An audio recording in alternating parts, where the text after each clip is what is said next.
Vamos a orar juntos. Dios Padre Santo y lleno de gracia y de amor, te damos gracias. Por tu gracia y amor precioso nos salvaste y te damos gracias porque nos guiaste para que podamos vivir en la iglesia que es tu cuerpo en el resto de nuestra vida. Ya nos distinguimos del mundo. Ahora tenemos una vida preciosa que permanecemos en la iglesia, que es el cuerpo del Señor, cumpliendo su voluntad y predicando el Evangelio del Señor. Señor, ayúdanos más y guíanos para que podamos aprender por medio de la palabra cuán preciosa e importante es esta iglesia y qué relación tiene con nosotros, qué debemos hacer para la iglesia. La iglesia es el lugar donde se enseña la palabra de Dios y se aprende. Haznos entender claramente que no solamente enseña y aprende, sino también todo lo que aprenden obedecen y cumplen la palabra de Dios y su mandamiento. Despiértanos a todos nosotros para que en nuestra vida aparezca la marca del Señor y su gloria. Así te rogamos y te pedimos fervientemente. Así nos prometiste que en toda la vida cuando cumple la palabra del Señor, Dios nos dará las bendiciones. Ayuda a todos nosotros y dirígenos para que podamos recibir las bendiciones en la iglesia por medio de Jesucristo, así tener una vida valiosa. También estamos planificando la conferencia de otoño. Por medio de esta conferencia, el Espíritu Santo mismo opere para que muchas almas perdidas puedan recibir la salvación y guíalos con poder sobre todas las manos que preparan, oran y trabajan para que esa obra no se cansen. En ese tiempo, Pastor Juan y su grupo misionero están en la misión de Mongolia. Señor, guíalos para que en medio de gracia puedan culminar todo el plan y que puedan regresar sanos. Acompaña con tu amor precioso y tu gracia a todos los hermanos que vinieron hoy, y también cuida a los hermanos que hoy no pudieron venir, para que no se olviden de tu amor y de tu gracia, aunque estén en cualquier lugar. Todo dejamos y confiamos solamente en la mano buena del Señor, agradeciendo en el nombre de Jesucristo que nos salvó y nos ayuda a permanecer en la iglesia. Amén. Gracias por la alabanza del coro. Buscamos Primera de Timoteo capítulo 3.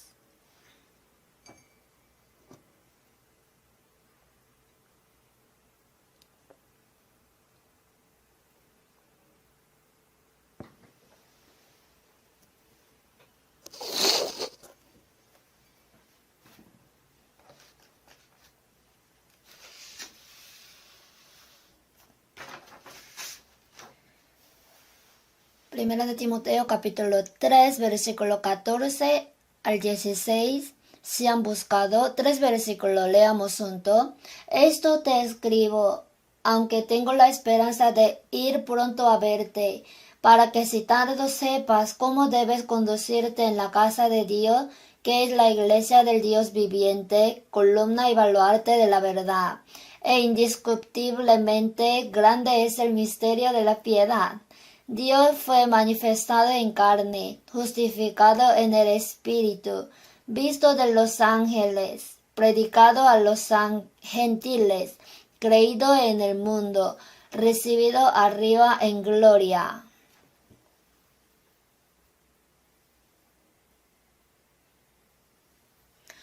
Ahora es septiembre, el clima también se ha vuelto mucho más fresco.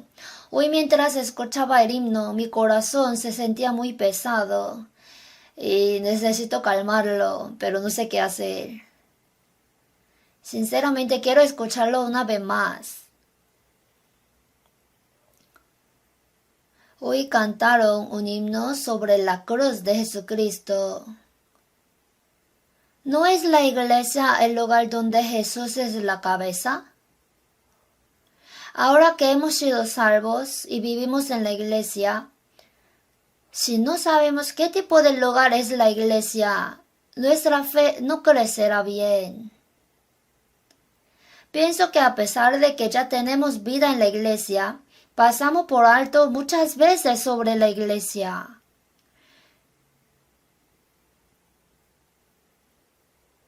Cuando encontramos las dificultades en la vida o cosas que no podemos hacer por nuestra fuerza, a veces recibimos ayuda de la iglesia. En ese momento entendemos cuán preciosa es la iglesia realmente. Así que hoy, en estos versículos, el apóstol Pablo escribió esta carta a Timoteo. Esto te escribo, aunque tengo la esperanza de ir pronto a verte, para que si tardo, sepas cómo debes conducirte en la casa de Dios, que es la iglesia del Dios viviente.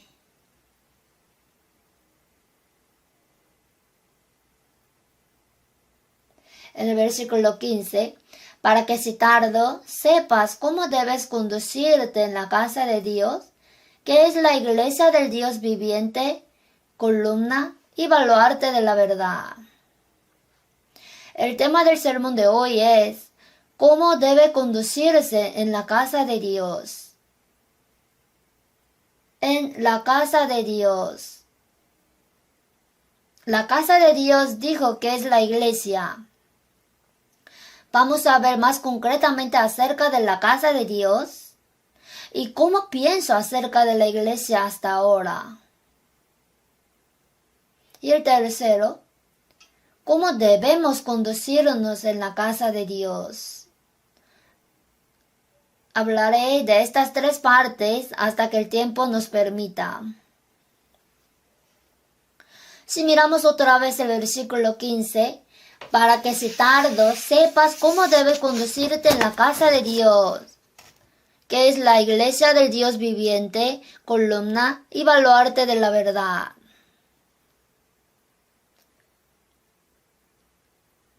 La iglesia del Dios viviente.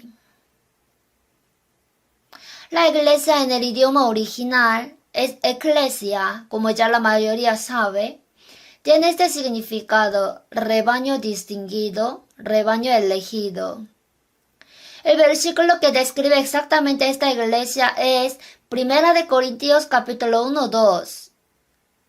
Dijo: a la iglesia de Dios que está en Corinto, no es la iglesia de hombres, a los santificados en Cristo Jesús, llamados a ser santos. En Cristo Jesús han sido santificados. Con todos los que en cualquier lugar invocan el nombre de nuestro Señor Jesucristo, Señor de ellos y nuestro.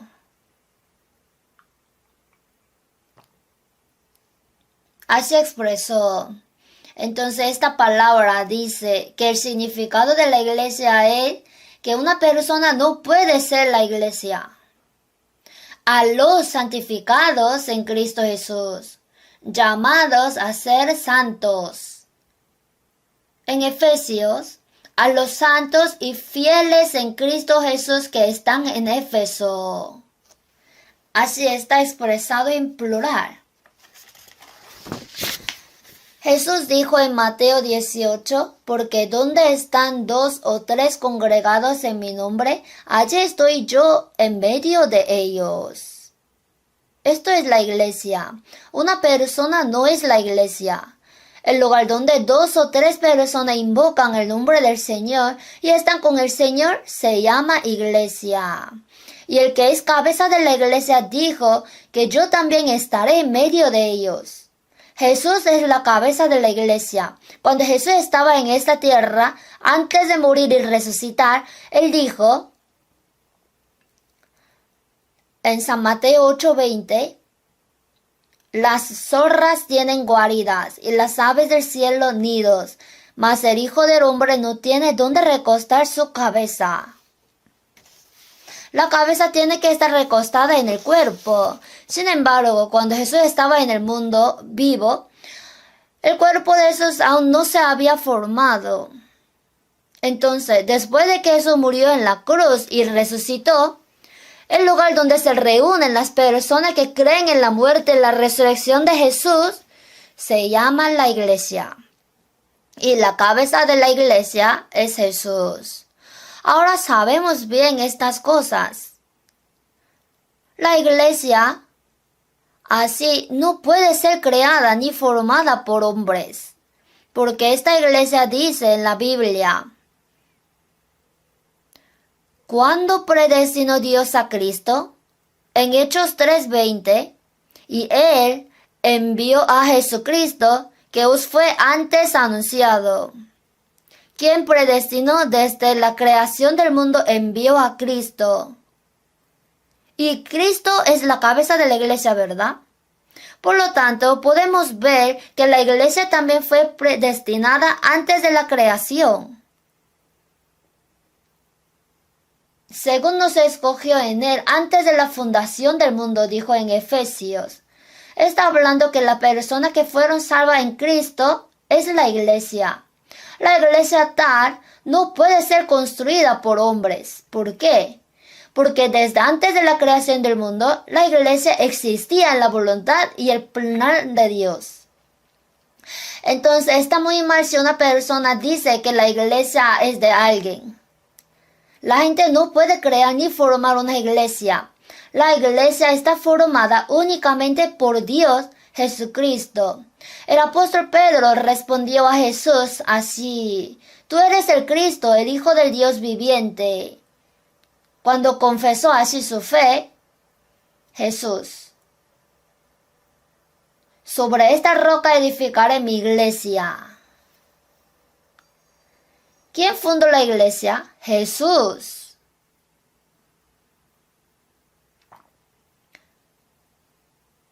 Muchas personas que creen en Dios y hacen la obra de Dios comienzan una iglesia y dicen mi iglesia.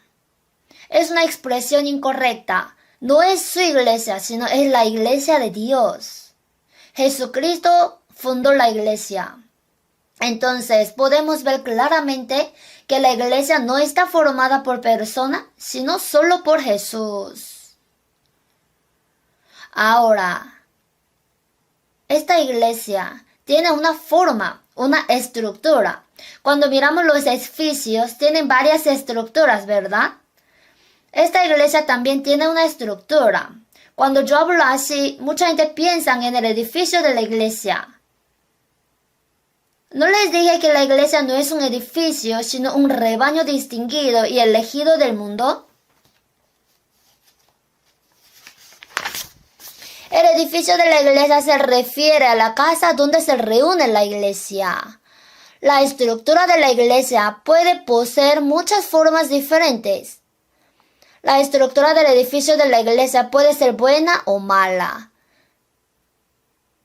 Pero no solo el edificio de la iglesia tiene estructura, sino también que la iglesia tiene estructura. La estructura representativa de la iglesia son el cuerpo y la cabeza. Dijo, la iglesia es su cuerpo. Vamos a ver Efesios capítulo 1.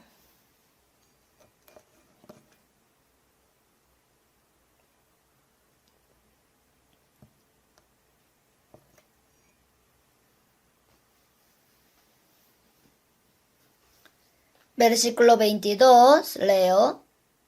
Y sometió todas las cosas bajo sus pies y lo dio por cabeza sobre todas las cosas a la iglesia, la cual es su cuerpo, plenitud de aquel que todo lo llena en todo. Pero piensen, si decimos que solo hay cuerpo y no cabeza, entonces hablamos de ella como persona, está muerta. Así el cuerpo humano está compuesto con la cabeza y el cuerpo. Si está cortada la cabeza, está muerto.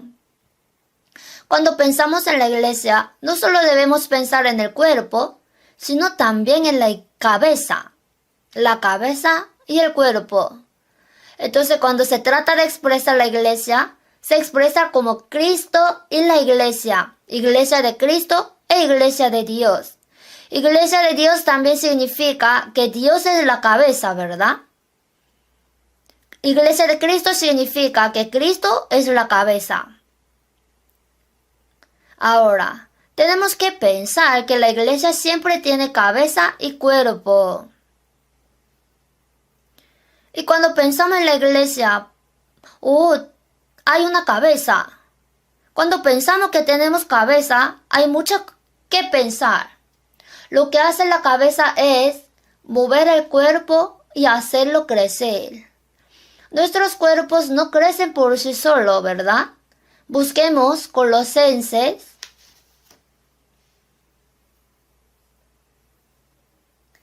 Colosenses capítulo 2, 19.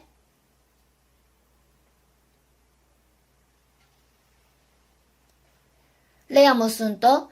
Y no haciéndose de la cabeza, en virtud de quien todo el cuerpo, nutriéndose y uniéndose por las coyunturas y ligamentos, crece con el crecimiento que da Dios. Al mirar nuestro cuerpo humano, verán que el cuerpo no crece por sí solo, sino que la cabeza envía hormonas de crecimiento al cuerpo. Asimismo, el crecimiento de la iglesia. La iglesia puede crecer solo cuando la cabeza hace crecer. Si vemos el crecimiento de nuestra iglesia, podemos saberlo. Si miramos la historia de nuestra iglesia, ¿no es cierto que ya han pasado más de 40 años? La apariencia de nuestra iglesia al principio y la apariencia de nuestra iglesia hoy son muy diferentes. Quien dirige a esta iglesia tan preciosa es Jesús. Él hizo crecer. Entonces, cuando vivimos en la iglesia, siempre debemos pensar que tenemos cabeza. Sin embargo, mientras vivimos nuestra vida de fe y de iglesia, no pensamos mucho en la cabeza. Quizás si pensáramos, hay veces que pensamos la cabeza y el cuerpo separado y Jesucristo y la iglesia separados. Entonces, ¿cuál es la voluntad de la cabeza? ¿Cuál es la voluntad de Dios? ¿Cómo se transmite la voluntad de la cabeza a la iglesia? ¿Y cómo debo cumplir la voluntad de la cabeza en la iglesia? A veces no pensamos en estos problemas, sino hacemos la vida de cristiana simplemente. Así que pensando en la estructura de la iglesia, debemos considerar que sobre la iglesia siempre está la cabeza. El Señor habló del matrimonio. Si vemos después de Efesios capítulo 5, 17, someteos unos a otros en el temor de Dios. A las esposas dijo, las casadas estén sujetas a sus propios maridos, y a los esposos, maridos, amad a vuestras mujeres, así como Cristo amó a la iglesia y se entregó a sí mismo por ella. Así que la orden dada al marido es amor y la orden dada a la esposa es obediencia. Mientras continuaba diciendo esta palabra, en el versículo 32, grande es este misterio, mas yo digo esto respecto de Cristo y de la iglesia. Hablando de la conducta entre el matrimonio, dijo, grande es este misterio. Mas yo digo esto respecto de Cristo y de la iglesia. El matrimonio se convirtió en uno, ¿verdad? Asimismo, Cristo, Jesús y nosotros, los cristianos, nos hemos sido uno. Por eso, cuando se habla de esta iglesia, la Biblia siempre habla de Cristo y la iglesia. Es necesario pensar en la iglesia, donde la cabeza es Jesús. ¿Y cómo será la posición de la iglesia? ¿Recuerdan que la iglesia tiene su posición? La posición de la iglesia sale en Efesios 1:22.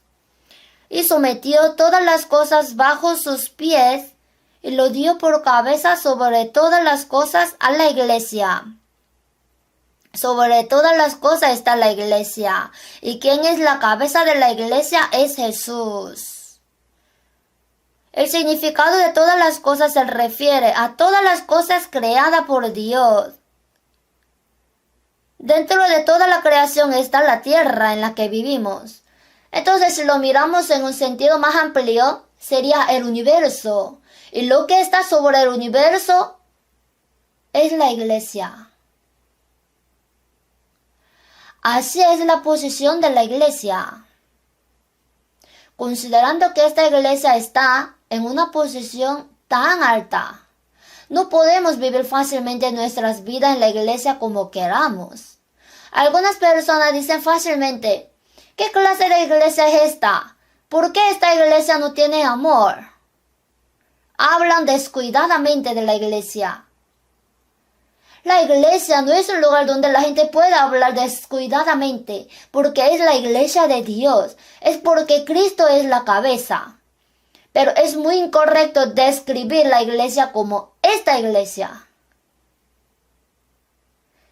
Si sabemos que el Señor y Dios existen como cabeza de la iglesia, debemos tener cuidado al expresarnos acerca de la iglesia, porque la iglesia está sobre todas las cosas.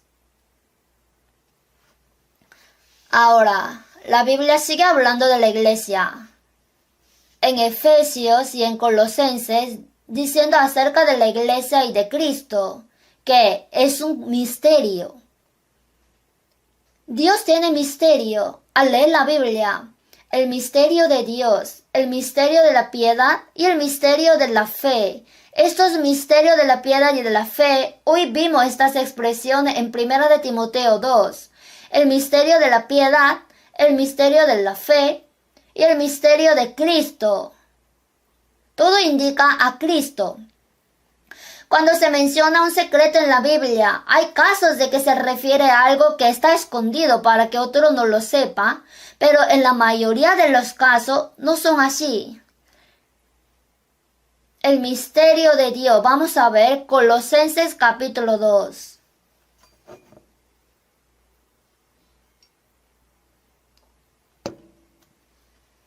Colosenses capítulo 2, versículo 2. Para que sean consolados sus corazones, unidos en amor, hasta alcanzar todas las riquezas de pleno entendimiento, a fin de conocer el misterio de Dios el Padre y de Cristo. El misterio de Dios el Padre y de Cristo. Cristo es el misterio, pero ¿puede comprender fácilmente que Cristo es un misterio? Un misterio es algo que está escondido para que otros no lo sepan, pero Cristo es predicado a todos. No hay nadie que no conozca a Cristo. Pero ¿por qué dice la Biblia que el misterio de Dios es Cristo? El significado de misterios aquí se refiere a la verdad de Dios que ha sido abierta y revelada. Se dice que la verdad revelada es un misterio. Todo está abierto para que todos lo sepan, pero no puede entenderlo. Eso es asombroso. Cristo es el misterio de Dios y la iglesia también. La gente realmente no sabe qué tipo de lugar es la iglesia. Especialmente las personas que no han recibido la salvación no saben cómo es la iglesia. Sin embargo, los salvos deben ir conociendo la iglesia. Una persona salva debe ir conociendo a Cristo, ¿verdad? En Oseas 6:3, y conoceremos y proseguiremos en conocer a Jehová. Pero si está prosiguiendo en conocer a Jehová, ¿se está esforzando por conocer a Jehová? Dijo que este aspecto es el misterio de Cristo y de la iglesia. El misterio de Dios es Cristo. Y el misterio de Cristo es la iglesia. Porque vamos a ver Efesios capítulo 3. El apóstol Pablo dice, capítulo 3, versículo 3, que por revelación me fue declarado el misterio, como antes lo he escrito brevemente, leyendo lo cual podéis entender cuál sea mi conocimiento en el misterio de Cristo. Dios declara claramente en Colosenses 2:2 que el misterio de Dios es Cristo. Y en Efesios 3:4 podéis entender cuál sea mi conocimiento en el misterio de Cristo.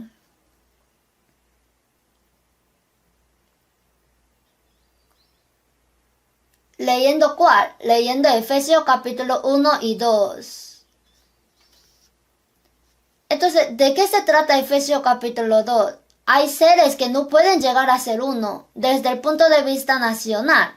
Hay personas que nunca pueden ser juntos, los judíos y los gentiles. Porque dijo así son los gentiles en Efesios 2, versículo 11.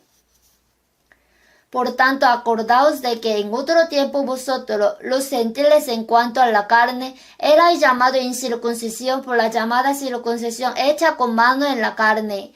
En aquel tiempo estabais sin Cristo, alejados de la ciudadanía de Israel y ajeno a los pactos de la promesa, sin esperanza y sin Dios en el mundo. Pero ahora en Cristo Jesús, por medio de Jesucristo, vosotros que en otro tiempo estabais lejos, habéis sido hechos cercanos por la sangre de Cristo.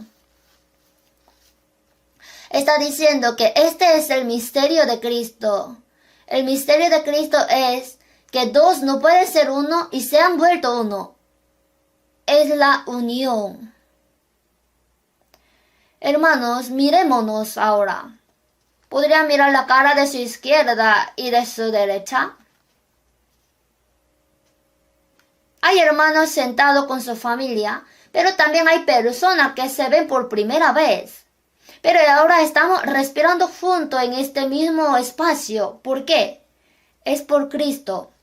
No es que estemos en un solo lugar porque tengamos lo mismo Padre, la misma sangre o el mismo Maestro. Solo hay una razón por la que somos uno, Jesucristo. El misterio de Cristo, el que hizo ser uno a los dos diferentes. Los gentiles y los judíos nunca pudieron llegar a ser uno, pero sorprendentemente llegaron a ser uno a través de Jesucristo. Asimismo, Dios y los pecadores nunca podían ser uno, pero se convirtieron en uno. La cabeza y el cuerpo son en realidad aspectos distintos. La cabeza y el cuerpo se volvieron uno para formar una sola carne. La Biblia revela los misterios de Dios, de Cristo y así de todos. Pero hay muy pocas personas que realmente lo comprenden. Entre la gente del mundo y entre los cristianos salvos, no hay mucha gente que viva para conocer el misterio de Dios, de Cristo o el misterio de Cristo.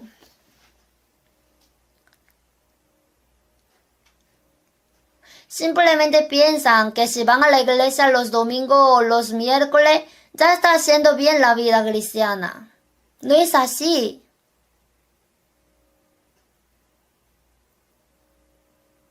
La iglesia fue edificada por Dios y Dios puso la iglesia por encima de todas las cosas.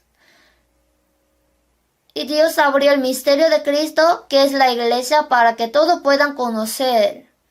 Pero la gente no se da cuenta. La única clave para entender el misterio de Dios es la humildad. Cuando soy humilde, entiendo también a Cristo, el misterio de Dios. Y comprendo también el misterio de Cristo, la unidad, la iglesia. Hermoseará a los humildes con la salvación, dijo en Salmos. Si no es humilde, no puede ser salvo. La principal razón por la que las personas a las que predicamos no reciben la salvación es porque son orgullosos, porque son más soberbios que Dios. Por eso no son salvos. La razón por la que no podemos encender a Cristo ni a la iglesia después de ser salvos es porque somos arrogantes. Es porque mis pensamientos están más altos que los pensamientos de Dios. Solo a través de la humildad podemos comprender los misterios de Dios. La humildad es la clave para desbloquear los misterios de Dios. La iglesia así tiene poder asombroso. Mientras vivimos en la iglesia, hay muchos casos cuando Dios nos responde de manera mucho más sorprendente de lo que esperábamos. Damos muchas oraciones a Dios, sin embargo a veces nos quejamos y nos molesta que no han sido contestadas. Sin embargo, cuando pasa el tiempo y recordamos lo que oramos, podemos darnos cuenta de que Dios nos ha respondido. Esto es poder de la iglesia. Vamos a ver Efesios 3.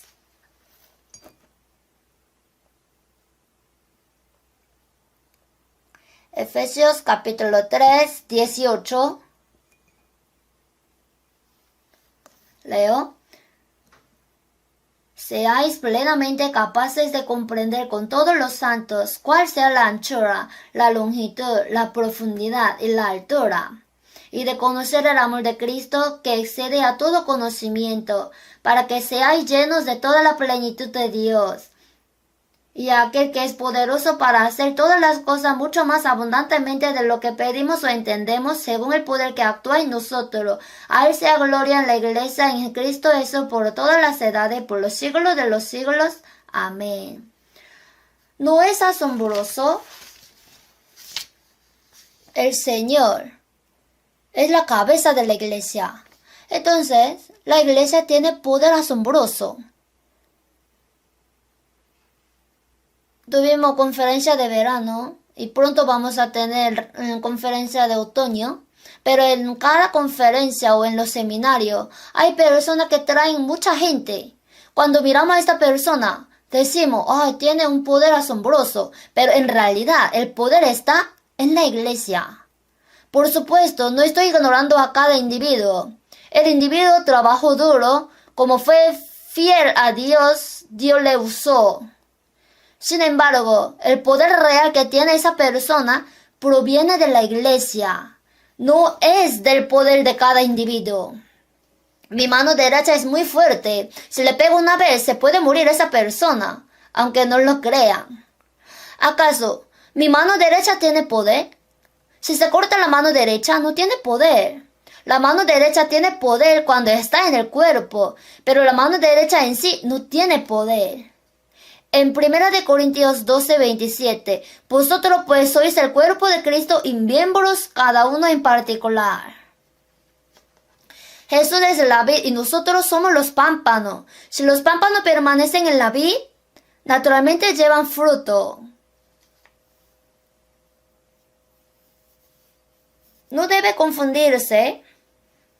¿Dónde está todo ese poder? En la iglesia. Es necesario que pensemos en este aspecto de la iglesia.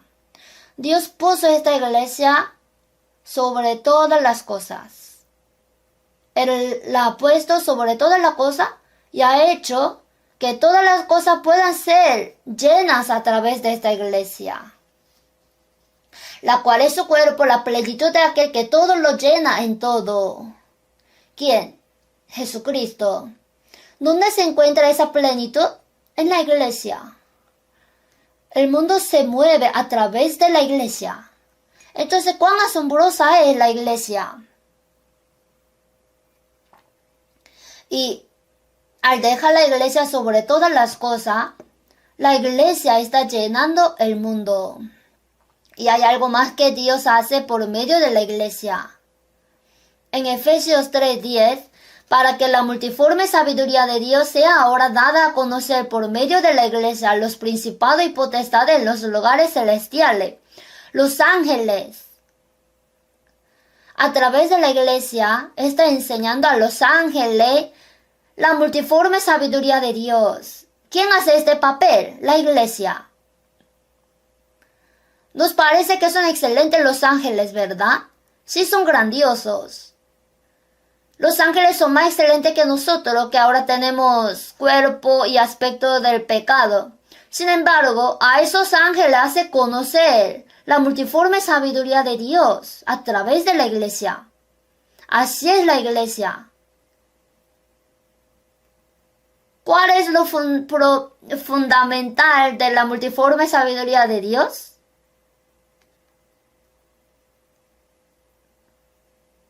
Dice que Dios es Dios de sabiduría, del conocimiento.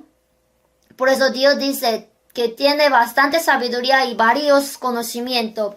Pero ¿cuál es la sabiduría de Dios que forma la base y fundamento de toda clase de sabiduría y conocimiento? Es amor. En 1 Corintios 13, si yo hablase lenguas humanas y angélicas y no tengo amor, vengo a ser como metal. Y si tuviese profecía y entendiese todos los misterios y toda ciencia, y si tuviese toda fe de tal manera que trasladase los montes y no tengo amor, nada soy. Y si repartiese todos mis bienes para dar de comer a los pobres y no tengo amor, de nada me sirve. Por medio de la iglesia, Dios está haciendo que los ángeles conozcan la multiforme sabiduría de Dios. Es sorprendente. El conocimiento más fundamental de la multiforme sabiduría de Dios es el amor. Porque de tal manera amó Dios al mundo que ha dado a su Hijo unigénito, cosas en las cuales anhelan mirar los ángeles, dijo. En 1 de Pedro 1, vamos a ver.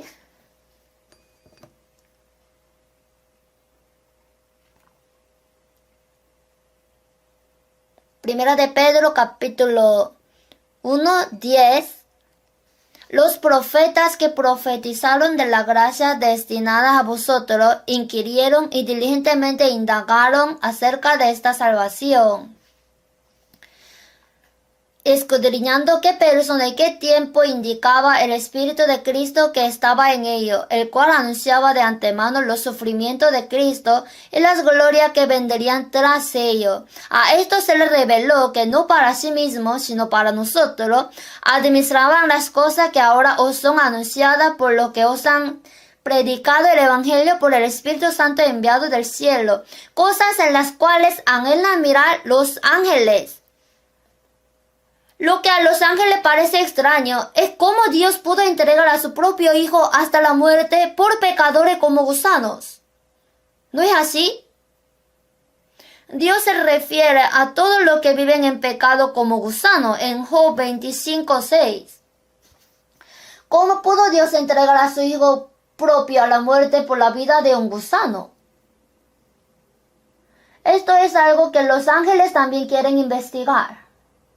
A través de la iglesia, Dios está haciendo conocer a los ángeles la multiforme sabiduría de Dios. Y otro aspecto de la iglesia es que Dios por medio de la iglesia unifica todo. Este mundo fue creado originalmente como uno por Dios. Sin embargo, cuando los hombres pecaron, este mundo empezó a dividirse. Cuando pecó, Dios y el hombre se separaron. Cuando pecamos, de ley nos separamos de Dios. Por eso el mundo entero sigue dividiendo. Si miramos el aspecto del fin del siglo, siguen dividiendo. Cuando miramos a los políticos, vemos que continúan dividiendo a la gente para su propio beneficio. Dividiendo entre hombres y mujeres, dividiendo entre adultos y niños, dividiendo a los que han aprendido a los que no. Sin embargo, Dios unifica al mundo dividido por el pecado humano por medio de Cristo, a través de la iglesia. Efesios, vamos a ver.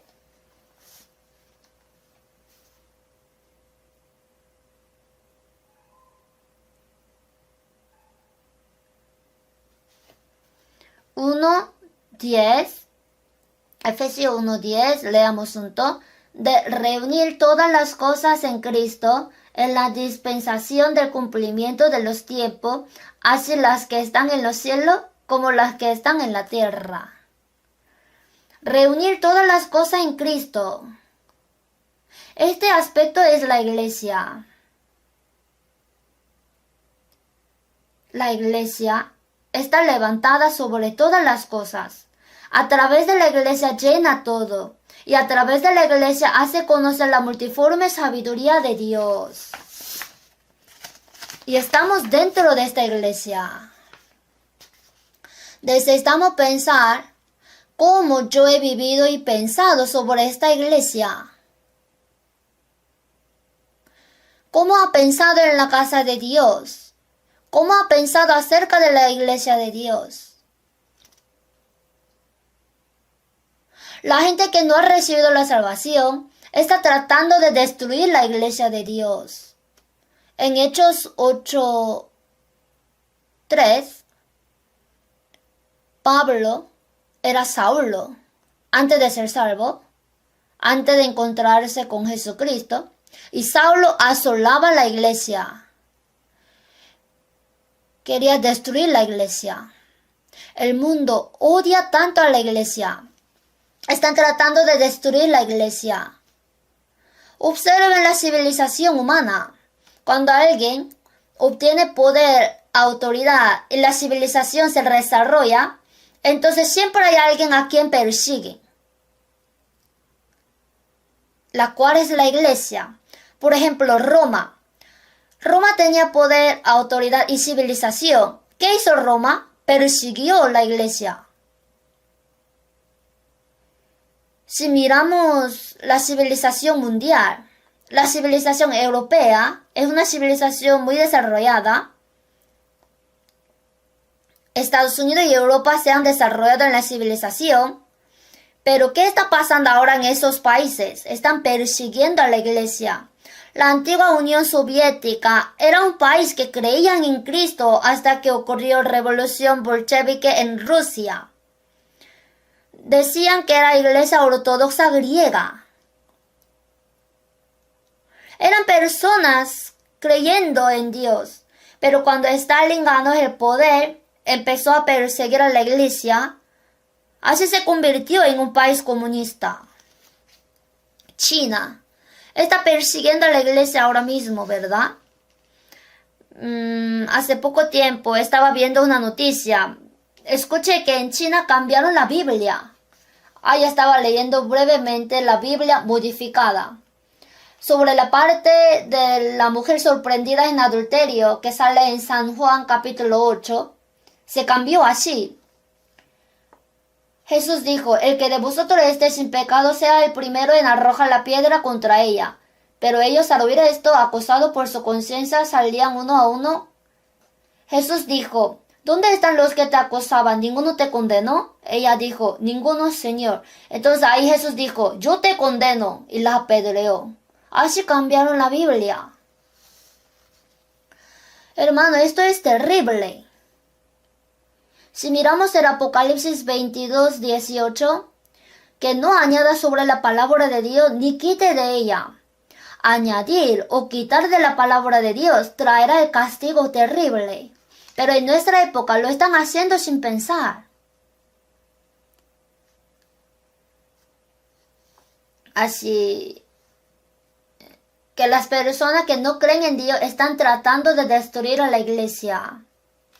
Entonces, en el fin del siglo, cuando estamos viviendo, nuestro país también. Nuestro país ahora vive bien. Es representativo de la fuerza y las capacidades humanas que están creando muchas civilizaciones. En nuestro país, la iglesia está siendo perseguida poco a poco. Jesús dijo en 1 de Juan 3:13, hermanos míos, no os extrañéis si el mundo os aborrece.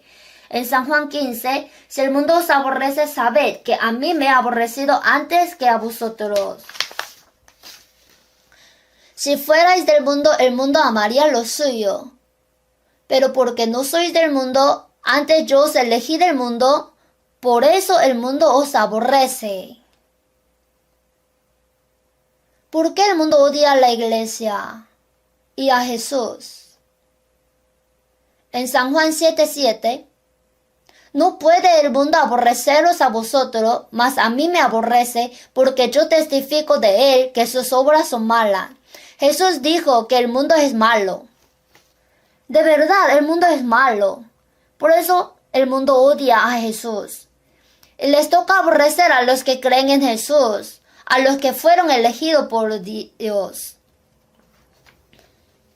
Bienaventurados los que padecen persecución por causa de la justicia, porque de ellos es el reino de los cielos. Bienaventurados sois cuando por mi causa os vituperen y os persigan, y digan toda clase de mal contra vosotros mintiendo. Gozaos y alegraos, porque vuestro galardón es grande en los cielos, porque así persiguieron a los profetas que fueron antes de vosotros. Si seguimos al Señor, el mundo va a odiar a los que siguen al Señor, a la iglesia. Es natural. Es porque las personas que no creen en la iglesia quieren destruirla. Entonces, los incrédulos están persiguiendo a la iglesia, tratando de destruirla y se burlan de la iglesia. Y los cristianos que fueron salvos, ¿cómo tratan a la iglesia? ¿Qué piensan realmente de la iglesia? Sorprendentemente, para tomar prestada una expresión de la Biblia, menospreciamos a la iglesia. ¿Cree que es una exageración? En 1 Corintios, capítulo 11,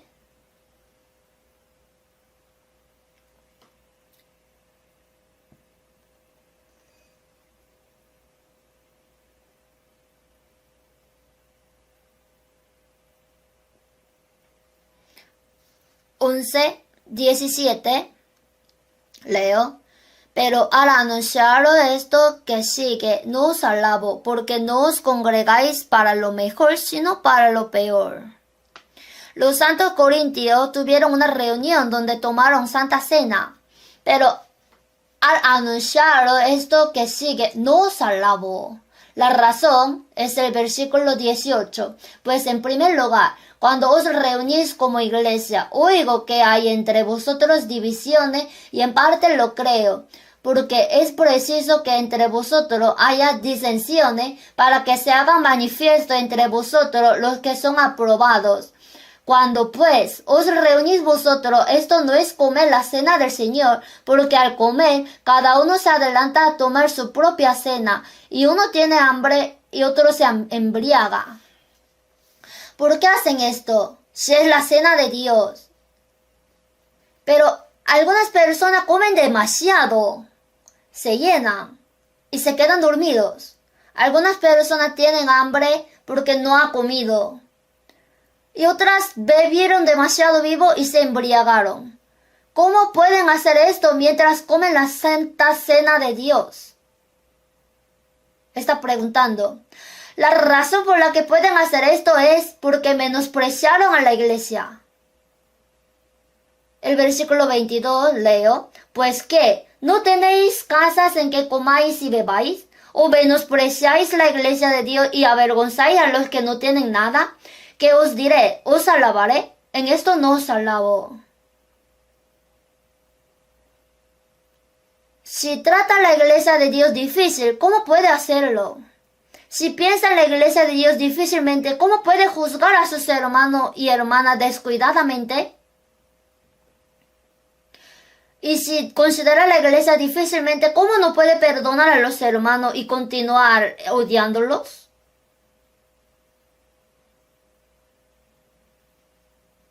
Hermanos, hay momentos cuando le digo mala palabra a mi hijo fuerte. Digo, tú ladrón. Es cuando se olvida de dar el diezmo. En Malaquías dijo, ¿en qué te hemos robado? En vuestro diezmo y ofrendas. ¿Cómo robas a Dios? Es imposible robarle al presidente. Entonces, ¿cómo se le puede robar a Dios? Pero está robando. ¿Por qué? Porque menosprecia a la iglesia. ¿Quién es la cabeza de la iglesia? El Señor. Menospreciar la iglesia es menospreciar al Señor.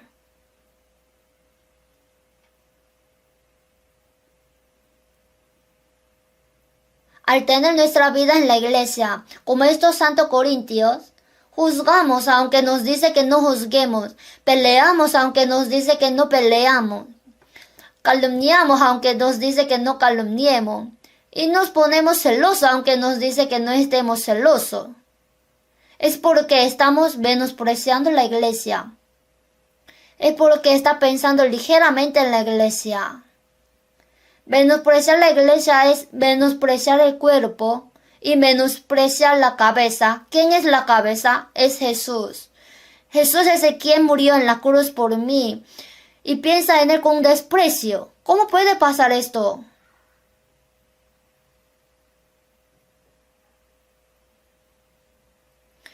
Cuando se trata de pensar en la iglesia, debe pensar como el fundamento de mi vida.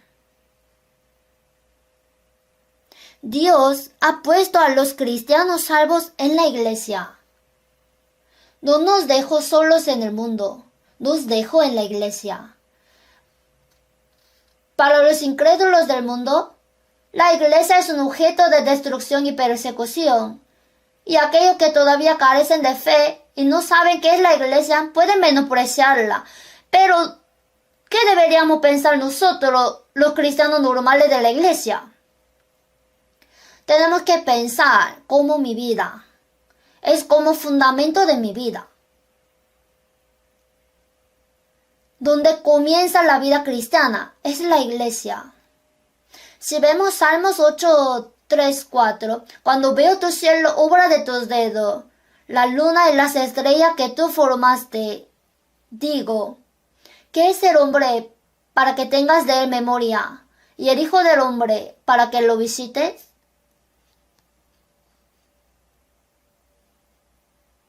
Cuando nos paramos frente a las estrellas que parecen caer en el cielo y ante la gran naturaleza, sentimos cuán pobres somos.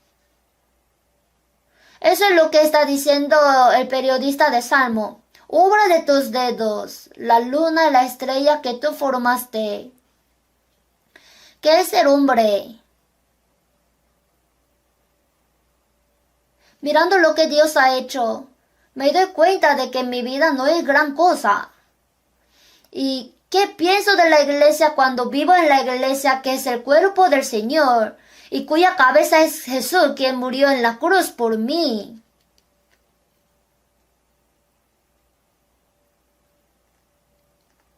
Por lo menos una vez deberíamos pensar. ¿Qué pienso de la iglesia? ¿Y cómo he vivido hasta ahora? Si cree la vida de iglesia es demasiado fácil, demasiado liviana, y que simplemente va a la iglesia los domingos, los miércoles, y ve a las reuniones siempre cuando hay reuniones, ¿no estaría pensando demasiado fácilmente en la vida de la iglesia? La iglesia tiene a Jesús por cabeza. Como les dije al principio, no se olvide de que tenemos cabeza. El Señor está en la iglesia. El Señor es la cabeza. ¿Cómo debo vivir y pensar en esta iglesia?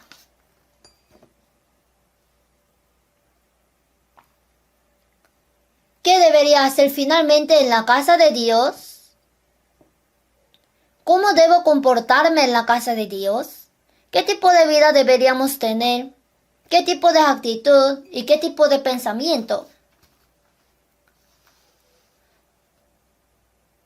Lo primero que debemos hacer en la casa de Dios es recordar que tenemos cabeza y vivimos según su voluntad. Si cree que no tiene cabeza, vivirá como quiera. En YouTube, después del sermón que busquen, hay gallos sin cabeza. Un hombre que criaba el gallo, para matarlo le cortó su cabeza. Pero el diencéfalo de la cabeza permaneció. El diencéfalo es el cerebro que controla la vida.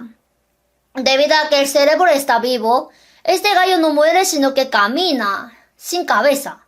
Pero como anda sin cabeza, ¿qué pasa? Está caminando por todo lado, en todas direcciones atropelladamente. No puede ver porque no tiene cabeza. Si pensamos que no tenemos cabeza, viviremos así. Cuando hay cabeza, puede ver y escuchar, pero no la tienen.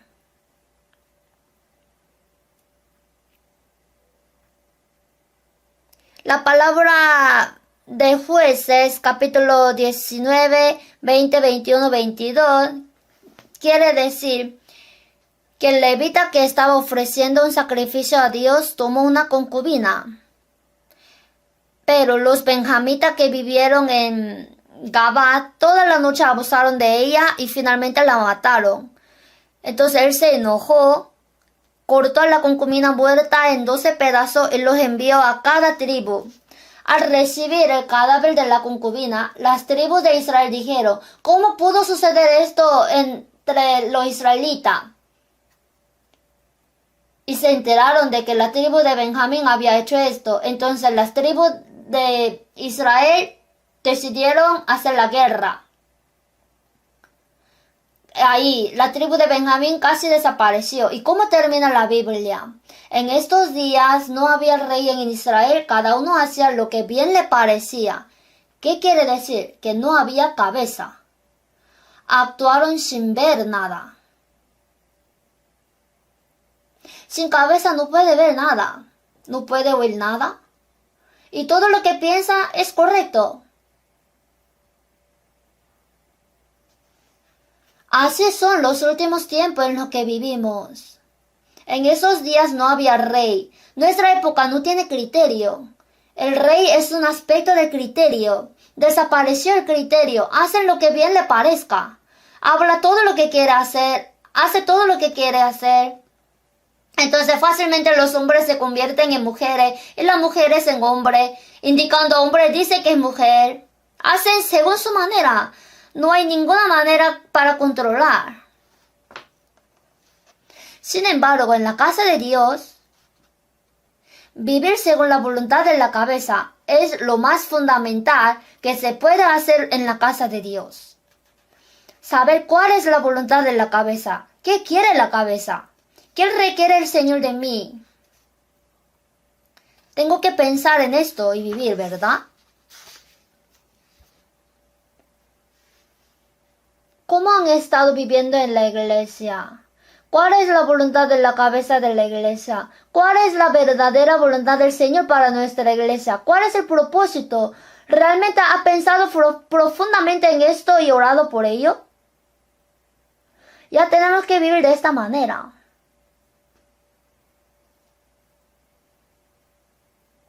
La Biblia nos dice esto.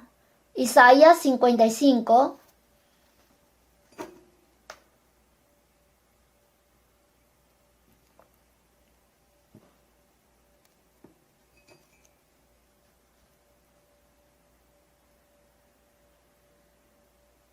Isaías capítulo 55, 8, 9. Leo. Porque mis pensamientos no son vuestros pensamientos, ni vuestro camino mis caminos, dijo Jehová. Como son más altos los cielos que la tierra, así son mis caminos más altos que vuestros caminos, y mis pensamientos más que vuestros pensamientos. Nuestros pensamientos y los del Señor son diferentes. El cuerpo no tiene pensamiento. El cuerpo hace lo que la cabeza le manda. Pero nosotros, los miembros del cuerpo, tenemos nuestros propios pensamientos. Por eso el Señor nos dice que no confiemos en nuestros pensamientos, que dejémoslo. El versículo 7, leamos junto. Deje el impío su camino, y el hombre inicuo sus pensamientos, y vuélvase a Jehová, el cual tendrá de él misericordia, y al Dios nuestro, el cual será amplio en perdonar. Quiere que dejemos nuestros pensamientos. ¿Qué significa dejar?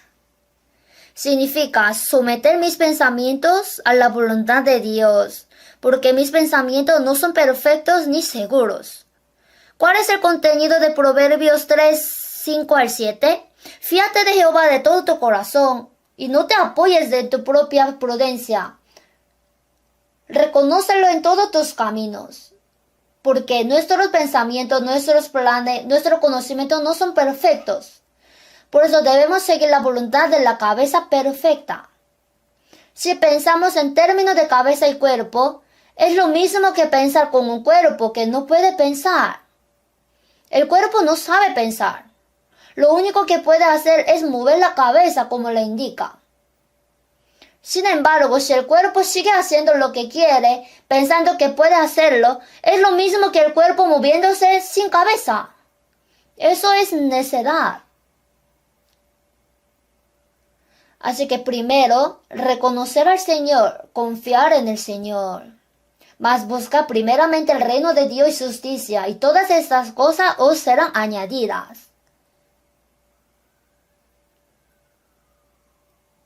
Segundo, cómo comportarse en la casa de Dios.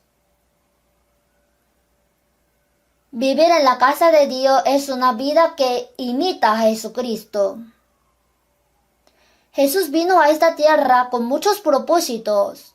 Él vino a esta tierra para cumplir la voluntad del Padre. Vino a esta tierra para restaurar la gloria de Dios. También vino para perdonar nuestros pecados.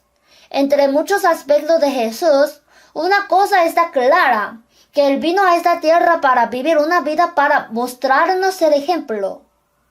¿Creen que era necesario que Jesús fuera bautizado? Jesús no necesita ser bautizado. ¿Por qué? Porque Él es Dios. Pero Jesús fue bautizado. ¿Por qué? Nos mostró que los que han sido salvos mediante la muerte y la resurrección de Jesucristo deben ser bautizados. En San Juan 13, Jesús lavó los pies de sus discípulos poniendo agua en un recipiente. Hay algo que dice Jesús después de lavar los pies.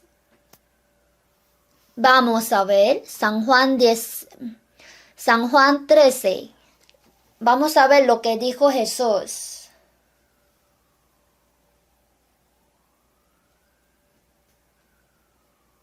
San Juan 13, 12. Leo. Así que después que les hubo lavado los pies, tomó su manto, volvió a la mesa y les dijo, ¿sabéis lo que os he hecho? Vosotros me llamáis maestro y señor, decís bien porque lo soy. Pues si soy el señor y el maestro, he lavado vuestros pies, vosotros también debéis lavaros los pies los unos a los otros. El 15 leamos junto. Porque ejemplo os he dado para que como yo os he hecho, vosotros también hagáis. Lo que Jesús dijo después de lavar los pies. ¿Sabéis lo que os he hecho? Porque ejemplo os he dado. Para que como yo os he hecho, vosotros también hagáis. Entonces, la vida de la iglesia es vivir como hizo Jesús. Eso es exactamente lo que la iglesia debe hacer. Yo actúo como hizo Jesús.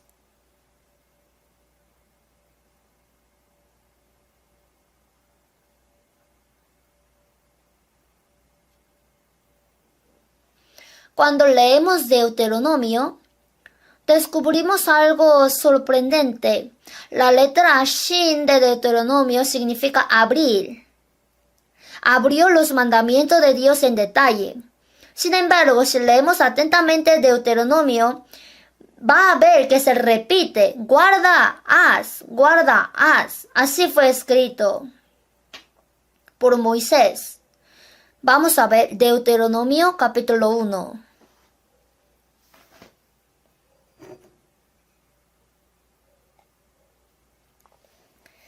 Capítulo 1, versículo 3.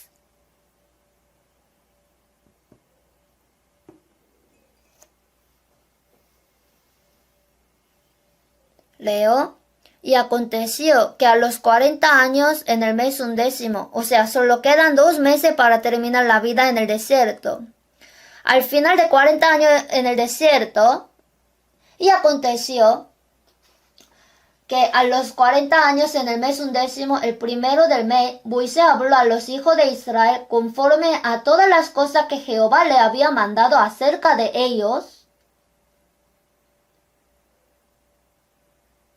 Moisés hizo saber todo. En continuación, desde el capítulo 4, abre el contenido de Deuteronomio, o sea, los mandamientos. 4.1. Hay muchas palabras repetidas. Aún así, espero que presten mucha atención. Deuteronomio 4:1. Ahora pues, oh Israel, oye los estatutos y decretos que yo os enseño, para que los ejecutéis y viváis, y entréis y poseáis la tierra que Jehová, el Dios de vuestros padres, os da. Oye para que los ejecutéis. No solo dijo oye, sino que dijo que oye y ejecutéis. Deuteronomio 4:6. Guardadlos pues y ponedlos por obra, porque esta es vuestra sabiduría y vuestra inteligencia ante los ojos de los pueblos. Sigue repitiendo, guardarlo, ponerlo por obra. Capítulo 5, versículo 1. Me gustaría que leyera Deuteronomio centrándose en guardar y hacer. Deuteronomio 5:1. Llamó Moisés a todo Israel y les dijo: Oye Israel, los estatutos y decretos que yo os pronuncio hoy en vuestros oídos, aprendedlo y guardarlo para ponerlos por obra. O sea, que para ponerlos por obra, quiere que lo haga. El contenido más nuclear de Deuteronomio no es que escuche, sino dijo, oye, para ponerlo por obra. El capítulo 6, versículo 3. Oye pues, oh Israel, y cuida de ponerlos por obra, para que te vaya bien en la tierra que fluye leche y miel, y os multipliquéis como te ha dicho Jehová, el Dios de tus padres. Dijo que daría bendiciones maravillosas. ¿Cuándo? ¿Cuando escucha?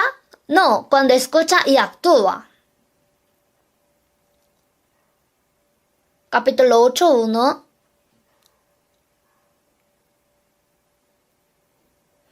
Cuidaréis de poner por obra todo mandamiento que yo os ordeno hoy, para que viváis y seáis multiplicados, y entréis y poseáis la tierra que Jehová prometió con juramento a vuestros padres. Cuidaréis de por obra.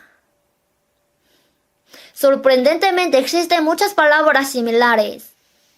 El versículo que conocemos bien, Deuteronomio 17:19, lo tendrá consigo y leerá en él todos los días de su vida, para que aprenda a temer a Jehová su Dios, para guardar todas las palabras de esta ley y estos estatutos, para ponerlos por obra. El contenido de Deuteronomio no es para que oiga, sino que lo haga. Miremos Deuteronomio capítulo 28. Dios dijo que bendecirá a los israelitas si obedecen y los maldecirá si desobedecen. El capítulo 28 comienza así. Acontecerá que si oyeres atentamente la voz de Jehová tu Dios para guardar y poner por obra todos los mandamientos que yo te prescribo hoy. Es condición, ¿no? 9. Cuando guardares los mandamientos de Jehová tu Dios y anduvieres en sus caminos. 13. Te pondrá Jehová por cabeza y no por cola, y estarás encima solamente y no estarás debajo, si obedecieres los mandamientos de Jehová tu Dios, que yo te ordeno hoy para que los guardes y cumplas. Se sigue repitiendo, oye y haz, escucha y guarda. Los versículos 29 y 30 son los mismos. Siguen hablando que oiga y que haga. La persona que dice esto fue Moisés. Entonces Dios le dijo a Moisés que hiciera una canción para que los israelitas escucharan e hicieran, porque sabía que ellos no escucharían ni harían. Una vez terminada la canción y escrito su contenido, la Biblia dice. Vamos a buscar Deuteronomio capítulo 32. Deuteronomio capítulo 32 se llama también Cántico de Moisés. Versículo 44. Vino Moisés y recitó todas las palabras de este cántico a oídos del pueblo, él y Josué hijo de Nun. Y acabó Moisés de recitar todas estas palabras a todo Israel. Y les dijo, aplicad vuestro corazón a todas las palabras que yo os testifico hoy, para que las mandéis a vuestros hijos, a fin de que cuiden de cumplir todas las palabras de esta ley. El núcleo de Deuteronomio es que observen y cumplan.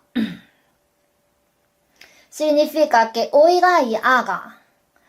¿Cómo vivimos después de oír? Hemos terminado con escuchar. Hay que escuchar y actuar. Si escucháramos y actuáramos según la palabra de Dios, entre nosotros nadie juzgaría, pelearía. No habría celo.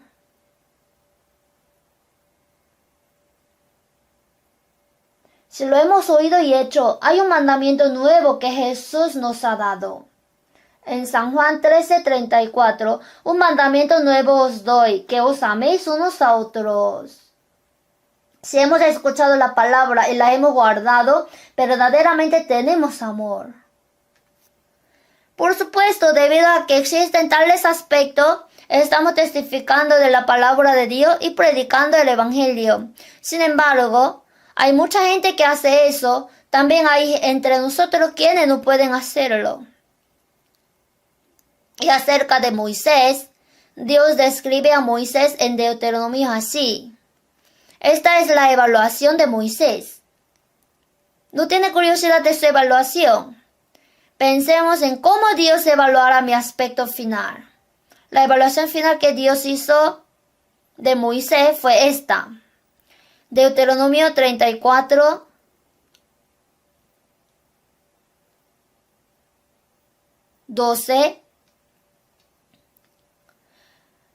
y en el gran poder y en los hechos grandiosos y terribles que Moisés hizo a la vista de todo Israel. Dios evaluó a Moisés de esta manera. Moisés enseñó muchas veces la palabra de Dios. Sin embargo, la evaluación final de Moisés es que Moisés hizo a la vista de todo Israel. Ojalá pudiéramos ser evaluados de esta manera por Dios. ¿Cómo conducirse en la casa del Señor? ¿Qué debe hacer? Realmente tiene que hacer. En Filipenses 4:9, lo que aprendisteis y recibisteis y oísteis y visteis en mí, esto haced. Este será bienaventurado en lo que hace. Mas el que mira atentamente en la perfecta ley, la de la libertad, y persevera en ella, no siendo oidor olvidadizo, sino hacedor de la obra, este será bienaventurado en lo que hace. El que oye e hizo. Al final, ¿cómo debemos portarnos en la casa del Señor? En 1 de Timoteo capítulo 3, esto te escribo para que sepas cómo debes conducirte en la casa de Dios. Y luego habla en el capítulo 4, 5 y 6. El contenido nuclear del capítulo 5, 6 es que no caiga en la fe hasta el final. Para no tropezar, no discuta, porque el ejercicio corporal para poco es provechoso, pero la piedad para todo aprovecha. Pero gran ganancia es la piedad acompañada de contentamiento. La razón por la que dijo estas palabras era para que no tropiece. Lo más importante de lo que hacemos en la casa de Jehová es seguirlo hasta el final y encontrarlo. Al final tiene que encontrarse con el Señor. No debe rendirse a mitad de camino. Pero terminaremos después de leer un versículo. Hebreos capítulo 3, versículo 14.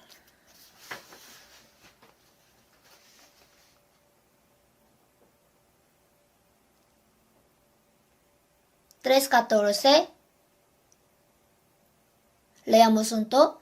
Porque somos hechos participantes de Cristo. Otra vez leamos. Porque somos hechos participantes de Cristo, con tal que retengamos firme hasta el fin nuestra confianza del principio. Somos hechos participantes de Cristo. Esto significa que disfrutará de las bendiciones que el Señor le da en Cristo. ¿Cuándo? Con tal que retengamos firme hasta el fin nuestra confianza del principio. Por lo tanto, no debemos tropezar mientras vivimos en la iglesia, que es casa de Dios. Para evitar de tropezar, Dios nos enseñó la parábola de la vid, el mesón de San Lucas 10, y en 1 del Reyes 3 también nos enseñó a través de la escena del juicio, cuando un niño fue interrogado de quién era y quién era la madre verdadera. Al aprender todas estas cosas, debemos permanecer unidos en el cuerpo del Señor, que es la Iglesia, hasta el fin. Así debemos manifestar la gloria del Señor. Cuán preciosa es la Iglesia en nuestra vida y cuán maravilloso es Cristo. Debemos vivir orando cada día para que podamos entenderlo en nuestra vida. ¿Vamos a orar juntos? Dios, de verdad te damos gracias por tu gracia preciosa y amor, por tu sacrificio precioso, por el amor valioso. Nos salvaste por medio de la muerte y ahora nos has puesto en la iglesia, que es tu cuerpo. En la iglesia el Señor es la cabeza. Ayúdanos siempre para que podamos vivir obedeciendo la voluntad de la cabeza, y te confiamos que nos guíe para que podamos someter nuestra voluntad a la de cabeza, siendo humildes. En la conferencia de otoño también acompáñanos y ayúdanos en medio de tu gracia. El tiempo que nos queda solamente en la mano santa del Señor confiamos y pedimos. Agradeciendo en el nombre de Jesús, que nos ama, hemos orado. Amén.